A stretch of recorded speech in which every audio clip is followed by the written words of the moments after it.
Perkara wajib untuk kita periksa sebelum nak mula simpan emas selain daripada harga emas tersebut.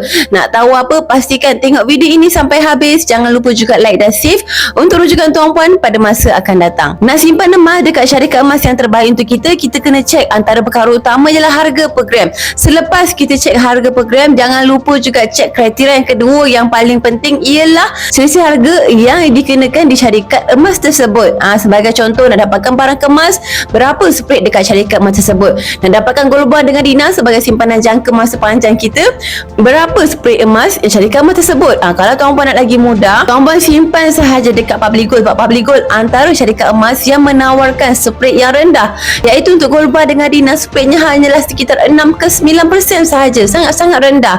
Kalau tuan-puan dapatkan 1 gram, akan dikenakan 9% split. Kalau nak jimat dari segi split, tuan-puan boleh kumpul siap-siap dalam akaun emas tersebut dan keluarkan gold bar yang lagi besar. Contoh, keluarkan emas 1 kilo, 250 gram dan sebagainya, yang mana lagi besar item tersebut, lagi rendah split kita. So bila split lagi rendah, lagi cepat kita akan dapat untung hasil daripada simpanan emas kita.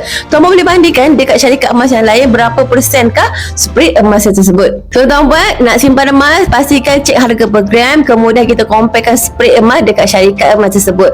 Dan lagi mudah, tuan-puan simpan saja dekat Public Gold, sebab Public Gold menawarkan harga per gram yang sangat berpatutan dan splitnya pun agak nipis. So tuan-puan, macam mana tuan-puan nak mula simpan emas ini pun senang sahaja. Klik saja link dekat profil saya untuk daftar akaun secara percuma dan boleh terus mulakan simpan emas hari ini dengan serendah RM100 sahaja. Ada bajet lagi banyak, boleh terus simpan lagi banyak. Atau sekiranya tuan-puan ada persoalan nak tanya dahulu, boleh kontak saya di nombor ini untuk saya bantu tuan-puan daftar akaun dengan lagi mudah. Saya kata macam biasalah, senangnya nak simpan emas.